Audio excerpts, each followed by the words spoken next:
Oui, ça peut aller. Merci.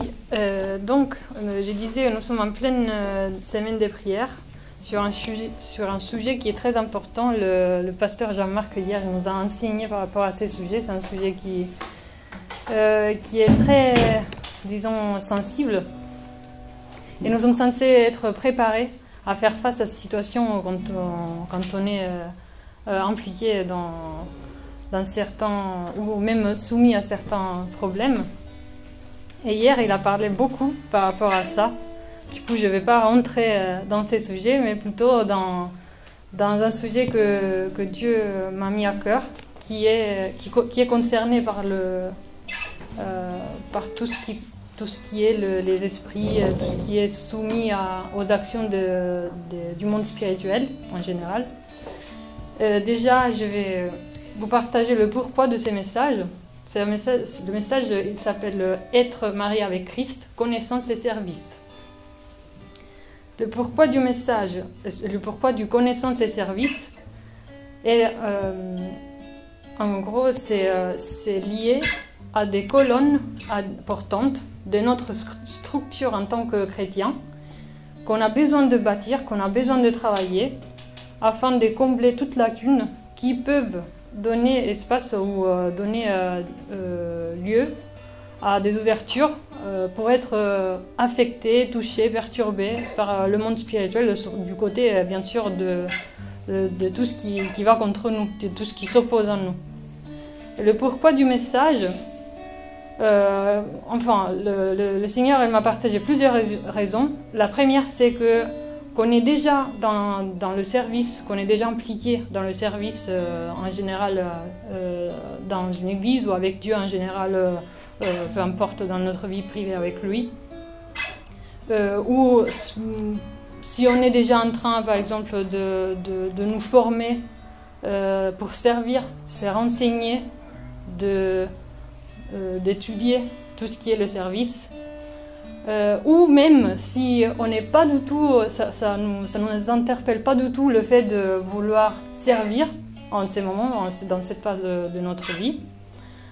Ces messages est pour chaque personne qui est en Christ, peu importe dans quelle situation au niveau du service elle est située. Donc pourquoi ce message? Parce que la vie en Christ en premier c'est service, et le service. Le mariage avec Jésus est service. Donc il y a une identité dans le fait d'être en Christ, d'être des chrétiens, qui est ancrée dans le service. Donc le but, c'est de travailler et bâtir des bases solides. Comme j'avais anticipé, nous allons bâtir 2 colonnes, vraiment la base pour aller la retoucher, même si on l'a déjà étudié dans la parole, même si on l'a déjà, si on a déjà des connaissances par rapport à ces sujets. L'idée, c'est d'aller renforcer ces bases, aller remplir des lacunes s'il y en a, ou même répéter juste des principes qui sont des principes bibliques qui sont importants pour notre vie chrétienne. Donc, la première colonne, la connaissance. La connaissance est dans la nature de Dieu lui-même. Dieu, il connaît tout. Nous sommes en relation avec Dieu et nous sommes en relation avec un Dieu qui est un Dieu de connaissance. Donc, chercher, lire, s'appliquer à la connaissance en général nous fait du bien et nous permet de discerner un spectre des choses que, au fur et à mesure que nous augmentons notre connaissance, nous permet de discerner de mieux en mieux la vie, les circonstances, tout ce qui nous touche. Et en gros, on pourrait dire que la connaissance est la base de la sagesse aussi. Parce qu'au fur et à mesure qu'on cumule des connaissances, on développe la capacité d'utiliser ces connaissances et par conséquent d'être sage. La sagesse est la bonne utilisation de la connaissance. La connaissance toute seule ne fait rien. Donc, l'exercice numéro 1, on le répète tout le temps dans l'église, pour se battre contre surtout la paresse qui nous concerne tous. C'est combattre la paresse dans le sens d'aller chercher la connaissance, c'est la lecture de la Bible. Ça, on le sait, on le répète tout le temps, on essaye de s'encourager à être constant, à être persévérant dans cet exercice. Et je vais vous poser une question, disons, rhétorique. Est-ce qu'il y a quelqu'un, vous n'êtes pas obligé de répondre bien sûr, est-ce que quelqu'un croit que l'école soit mauvaise pour quelqu'un? C'est une question rhétorique. Ou que ce soit inutile pour quelqu'un, pour une personne qui va à l'école, ou un enfant qui va à l'école en général. Et si oui, si vous avez dans votre tête une réponse qui dit oui, elle est mauvaise, elle est inutile, le pourquoi. Et si c'est non, le pourquoi aussi. Alors, pourquoi je pose cette question rhétorique? Parce que des fois, en se questionnant, on comprend, on découvre des raisonnements qui sont cachés dans notre tête à cause de notre vécu, qui peuvent aussi nous empêcher de rentrer dans l'entendement de l'importance de cette pilier de la vie chrétienne, qui est la connaissance. La connaissance permet de développer différentes choses, en effet. La curiosité, la discipline. Ça va, Marie-Josée? La curiosité, la discipline, la conscience, la disposition et la capacité d'être malléable. Ça se dit comme ça en français, j'ai cherché, c'est un mot intéressant. Donc curiosité, discipline, conscience, disposition et la capacité d'être malléable. Et ces cinq choses nous permettent d'aller chercher des autres connaissances. C'est des caractéristiques qui nous poussent à aller chercher encore plus de connaissances.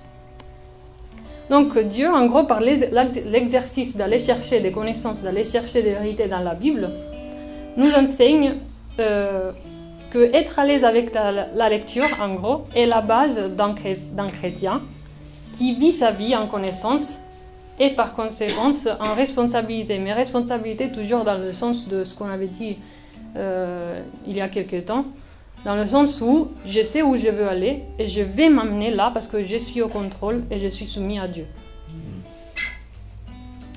Donc, bien sûr, quand on parle des connaissances, il faut aussi, j'ouvre une petite parenthèse rapidement, faire attention parce que des fois on se dit si je ne sais pas assez, je ne suis pas assez bien.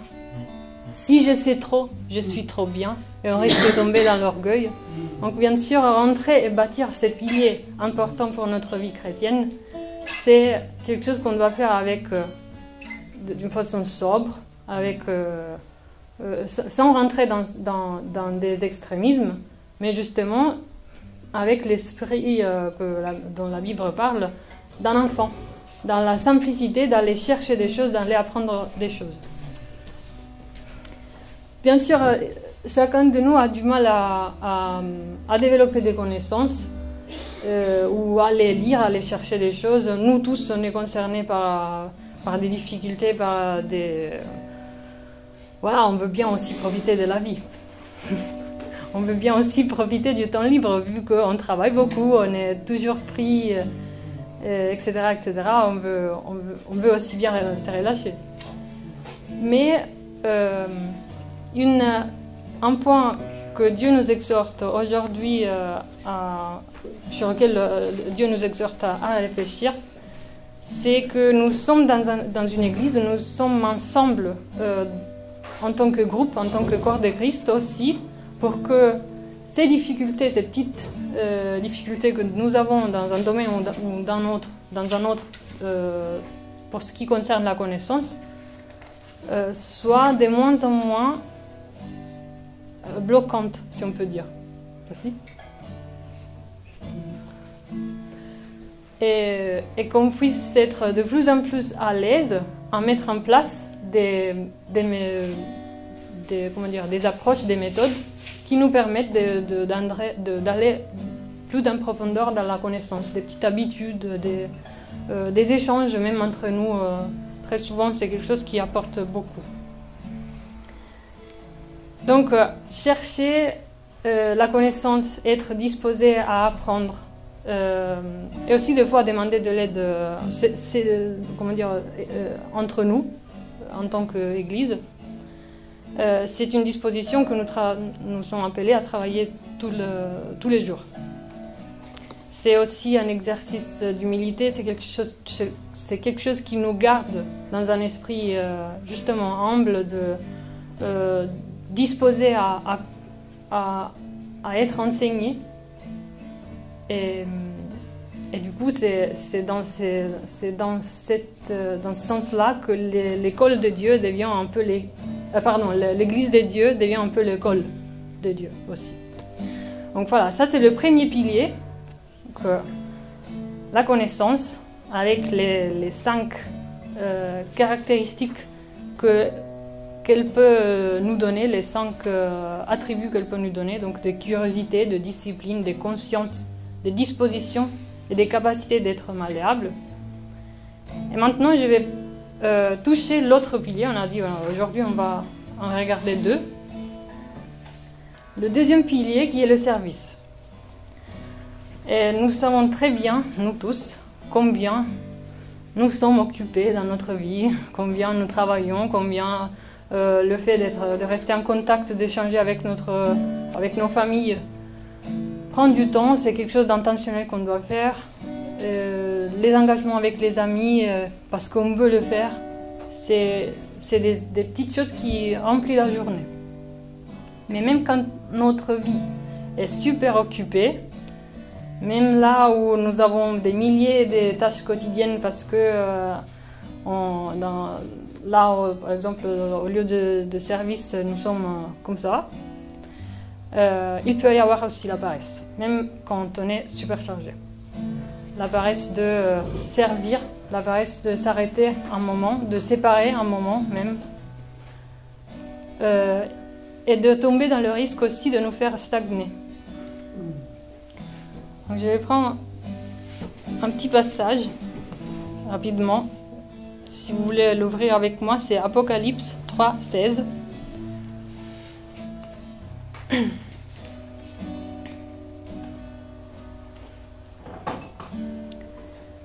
Où la parole dit « Ainsi, parce que tu es tiède et que tu n'es ni froid ni bouillant, je vais te vomir de ma bouche. »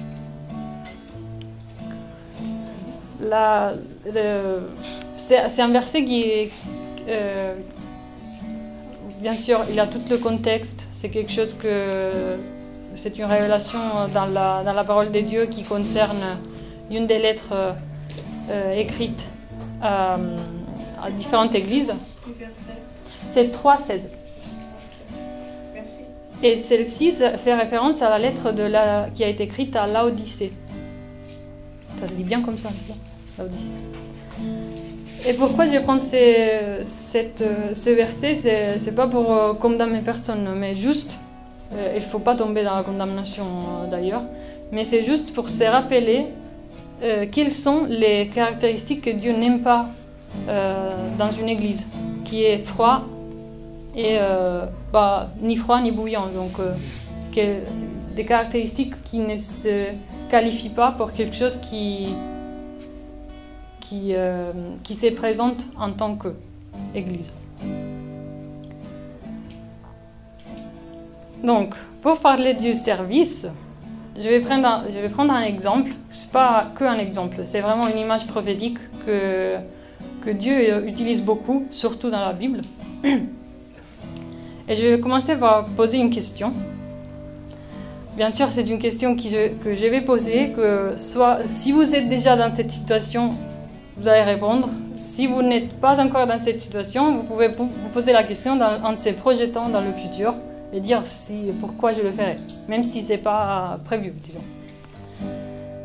Savez-vous, du coup, pourquoi vous êtes marié? Ou pourquoi, du coup, vous allez vous marier? J'aime trop cette question. Et toujours en réfléchissant à cette question, des fois quand on se pose cette question, on pense à notre époux ou notre épouse. Mais la personne à laquelle on devrait penser pour répondre à cette question, c'est Jésus. Donc, savons-nous pourquoi nous sommes mariés avec Jésus ou pourquoi, si quelqu'un ne l'a pas encore fait, pourquoi nous allons marier Jésus? Je vais répondre à ce que j'aurais dit. Il y a 5-6 ans, j'aurais dit que... Non, 7 ans.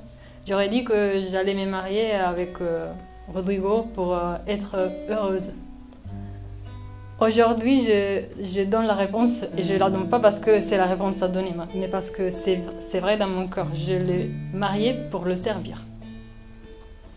Donc, et ça change tout. Donc, le service est dans ces mariages avec Jésus, comme on l'a dit au début. Pourquoi? Parce que Jésus, en premier, est venu sur terre pour accomplir un plan de Dieu qui était donner sa vie pour nous et pour servir. Et ça est écrit dans Matthieu 20, 28. Si vous voulez le lire avec moi, je vais le lire rapidement.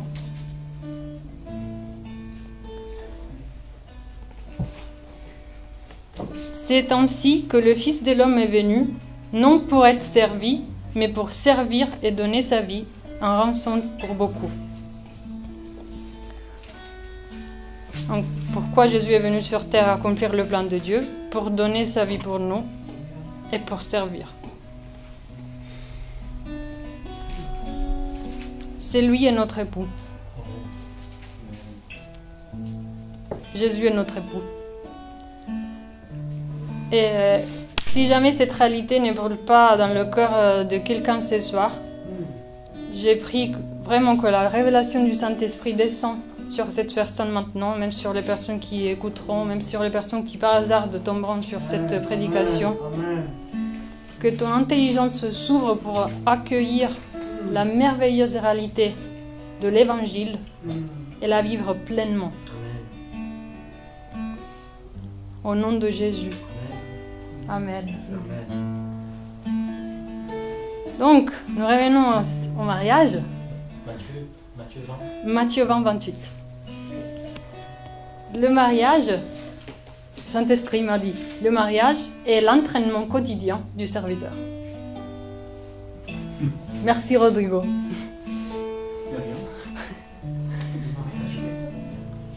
Le mariage est l'entraînement quotidien du serviteur. Donc, en gros, on apprend dans le mariage et on applique à l'église. Ça, au début, j'avais des difficultés, mais aujourd'hui, je vois le pourquoi. Si on prend Genèse ensemble 2, 18, nous allons lire un verset où la Bible dit, l'Éternel Dieu dit, « Il n'est pas bon que l'homme soit seul. Je lui ferai une aide qui sera son vis-à-vis. »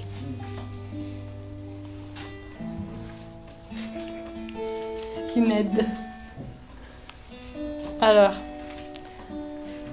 la condition de l'homme avant ces versets, selon Dieu, n'était pas bonne. Ça n'allait bien tel que l'était avant. C'est pour ça qu'il a décidé de faire autrement. Et il est intervenu pour la changer. Ève, du coup, n'a pas été pensée en secondaire, comme un backup, on dirait en anglais. Second plan. Merci. Elle n'était pas facultative. Un bonus. Elle n'était pas un bonus. Mais dans le mot original de la Bible, cette parole, qui dans ma version est aide, mais peut-être dans d'autres versions, elle peut être traduite différemment, c'est Ezer. Et Ezer, c'est aide, sauveur, protecteur. Et c'est utilisé dans l'Ancien Testament autour de une vingtaine de fois, je crois. Et beaucoup de fois pour faire référence à Dieu. Bien sûr, c'est juste le mot qui est utilisé. T'as dit ça veut dire sauveur? Sauveur, protecteur et sauveur, protecteur et aide. Oui. Aide, sauveur, protecteur.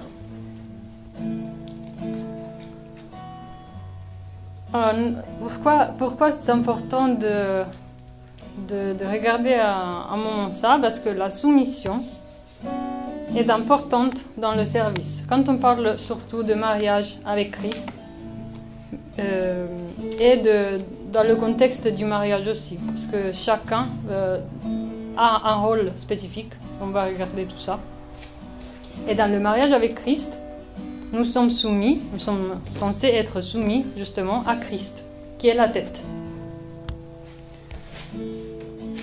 Et dans le mariage avec mon époux, ou votre époux ou votre épouse, vous êtes soumis ou soumise à qui? Normalement, on est censé être soumis à Christ, donc on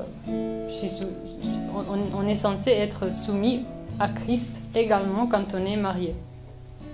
C'est-à-dire que notre rôle, tel qu'il est, on va l'adopter, on va l'absorber en soumission à Christ et pas comme parce qu'il faut le faire pour la personne. Je vais m'expliquer mieux.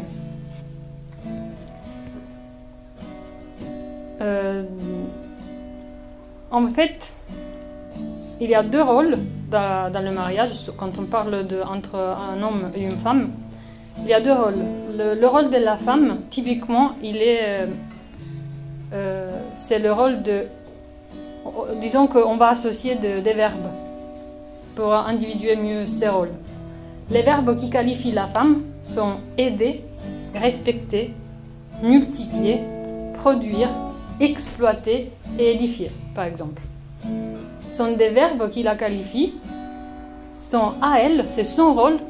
Et même si des fois ça peut arriver que la femme veut faire un peu ce que l'homme fait, l'homme peut faire ce que la femme fait, ça peut se mélanger, mais en gros c'est le rôle, c'est l'identité et c'est ça. Et également pour l'homme, les verbes qui pourraient le qualifier, c'est orienter, servir, sacrifier, diriger et donner, par exemple. Je suis consciente que pour l'homme, des fois, ça va être plus difficile. Parce que des fois, on avait suivi une formation avec Rodrigo avant de se marier. Je disais, mais comment ils font? Et lui disait, mais comment ils font? C'était marrant. Mais c'est vrai, c'est dans la diversité qu'on s'apprécie aussi.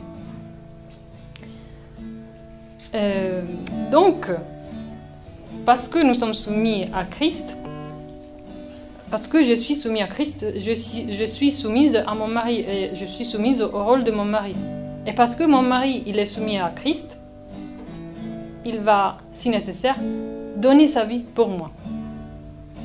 Parce que c'est comment dire, l'exemple, comment dire, l'amour exemplaire. Voilà, c'est ça que je cherchais. Et des fois, oui, c'est vrai, des fois dans le mariage on dit Dieu, mais pourquoi tu fais rien? Il y a des situations qu'on vit, des problèmes qu'on a, pourquoi tu fais rien? Je me demande deux fois, c'était quand la dernière fois que j'ai confié quelque chose à Dieu et j'ai effectivement suivi avec mes actions. Et si je remarque que c'était trop longtemps, il y a quelque chose qui ne va pas. Et je me suis posé cette question récemment et j'ai remarqué que les périodes commencent à devenir plus petites. Et au fur et à mesure que cette période elle s'est comment dire, raccourcie, je vois aussi des choses arriver dans notre relation qui c'est parce que Dieu est là, c'est parce que Dieu a l'espace qu'il est en train de le faire. Et plus moi qui essaye de rentrer là-dedans, là où c'est pas ma place, de les fixer, de l'ajuster, de les modifier. J'ai partagé avec Rodrigo il y a quelque temps, on a eu une discussion très intéressante. Il a vécu pratiquement la même chose de l'autre côté. C'est marrant. Donc, en parlant des rôles, chacun dans le mariage a autorité dans son propre rôle. J'ai autorité dans mon rôle de aider, respecter, multiplier, produire, exploiter et édifier. Aussi comme l'homme, il a autorité dans son propre rôle d'orienter, de servir, de sacrifier, diriger et donner. Des fois, dans le mariage, c'est vrai qu'il y a des choses qui peuvent arriver, des problèmes qui peuvent se présenter, des difficultés qui peuvent faire peur, mais Dieu, on a besoin de nous rappeler ça très souvent, surtout dans le moment où ça arrive, c'est le plus difficile de se le rappeler. Mais Dieu le laisse arriver pour bâtir en nous deux choses, connaissance et expérience. Et c'est en utilisant ces problèmes, ces circonstances, et d'ailleurs en formant la connaissance et l'expérience dans des personnes comme Mosée, David, Esther, Ruth, Abraham, que ces personnes sont devenues ce que nous connaissons grâce à la parole. Je vais prendre un texte.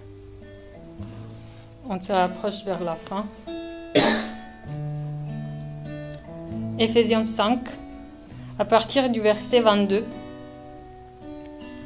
où la parole dit « Femmes, soyez soumises chacune à votre mari comme au Seigneur, car le mari est le chef de la femme, comme le Christ est le chef de l'Église, qui est son corps et dont il est le sauveur. Comme l'Église se soumet au Christ, que les femmes se soumettent en tout chacune à son mari. Mari, aimez chacun votre femme comme le Christ a aimé l'Église et il s'est livré lui-même pour elle, afin de la sanctifier après l'avoir purifiée par l'eau et la parole, pour faire paraître devant lui cette Église glorieuse, sans tache, ni ride, ni rien de semblable, mais sainte et sans défaut. » Donc voilà que les deux figures se rejoignent. Donc la figure du mariage, disons entre femme et homme, et la vision du mariage entre l'Église et la tête qui est Christ. Et en parlant justement des rôles, la Bible exhorte les hommes à être prêts à aimer les femmes comme Jésus avait aimé l'Église en donnant sa vie. Aimez vos épouses selon le modèle d'amour de Christ. C'est ça que la Bible est en train de dire. Soyez attentifs. Ce sont les filles de Dieu. Les petites, chéries filles de Dieu. Les plus sensibles, celles qui sont à bien aimer, soigner. Pour lesquelles vous êtes appelés à vous sacrifier.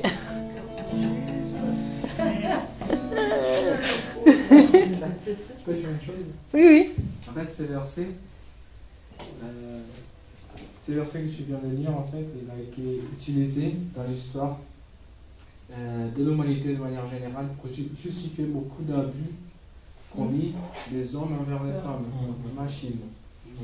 Mais ça, c'est en fait un exemple d'un verset pris hors contexte. Il dit, le verset appelle les femmes à se soumettre, à la femme à se soumettre à son mari.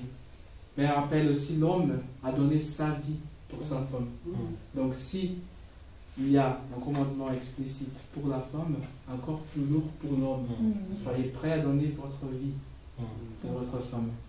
Donc voilà, juste un exemple d'un verset hors contexte peut faire régénérer. Amen. D'ailleurs, il y a un prédicateur brésilien que moi et Rodrigo nous aimons beaucoup, qui utilise toujours cette figure des femmes en tant que princesses. Je voulais juste le dire.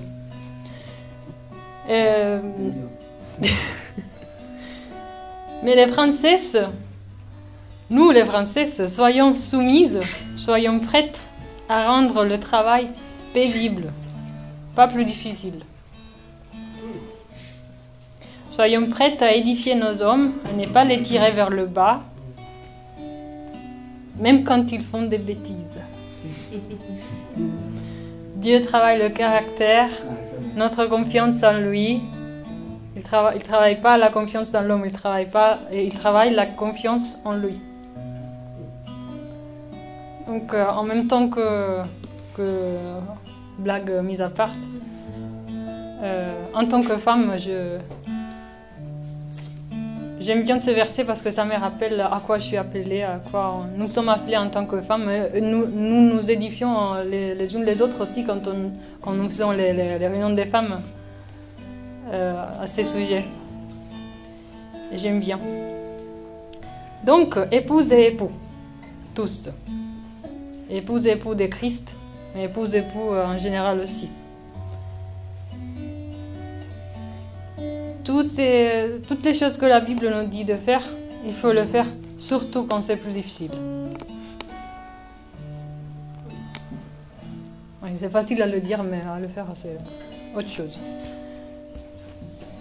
On n'est pas censé de vivre tout ça quand tout va bien, quand tout est juste comme ça, plat et tranquille, il n'y a pas de tempête, tout va bien. C'est surtout dans les phases difficiles. Nous ne sommes pas censés être, nous sommes pas censés de se bouger, disons, d'être motivés par la justice, de faire des choses parce que, voilà, il le mérite, voilà, il est juste avec moi, mais parce que nous avons la foi et la confiance en Dieu, indépendamment de qui est à côté de nous. Et ça peut faire des choses énormes. Vraiment. Je l'ai vu et je peux aussi le témoigner moi-même. Quand je me suis mis, quand j'ai fait un pas en arrière, je dis Dieu, rentre-toi, fais-toi. Il a fait et au-delà de ce que je m'attendais. Et lui, par contre, lui, Dieu, il fait les choses, il est à cause de notre foi. Donc ça, c'est sûr. Il n'y a rien à discuter. Donc nous, soyons pas motivés de faire ou de vivre cela parce qu'on a à côté de nous quelqu'un qui est juste, quelqu'un qui est bien avec nous. Mais même quand les choses se passent mal, ayons la foi et laissons Dieu entrer dans notre vie, entrer dans le domaine de nos vies pour qu'il soit au contrôle et en charge des choses que nous désirons dans notre vie. Après, dans la prière, on va aussi prier, on va aussi réclamer et prendre tout ce qui est à nous, etc. Mais surtout s'aligner. Voilà. C'était un peu ça que j'avais reçu pour nous. Ces deux piliers des connaissances, des bases sur justement la connaissance et le service, pour qu'on soit conscient des domaines qu'on a besoin de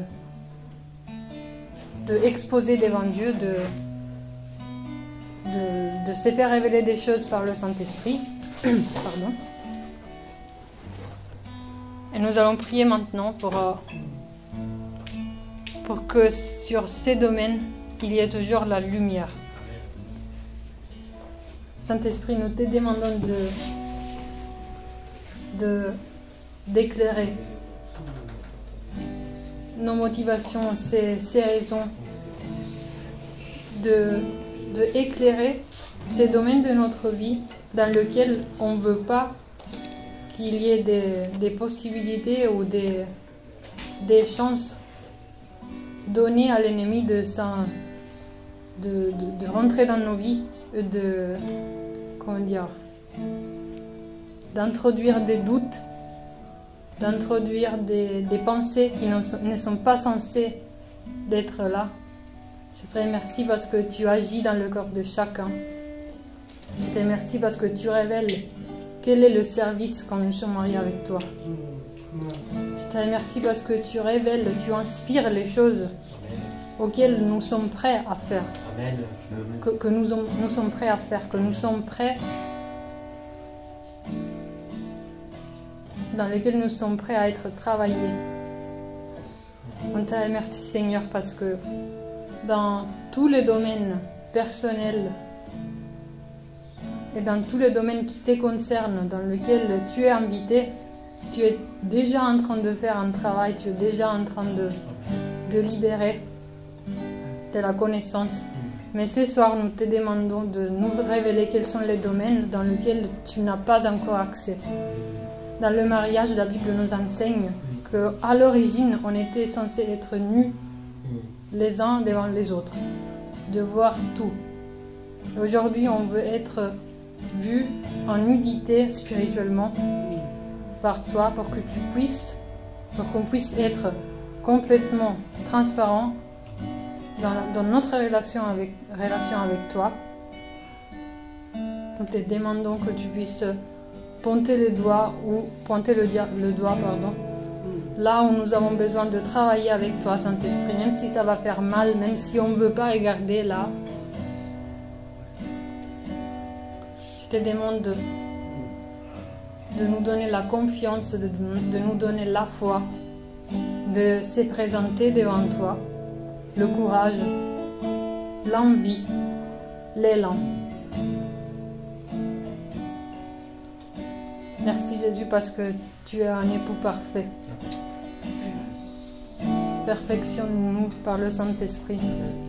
Sanctifie-nous parce que c'est le parcours dans lequel nous avons commencé et nous allons finir cette vie. Enseigne-nous, Seigneur. Au nom de Jésus. Amen. Amen.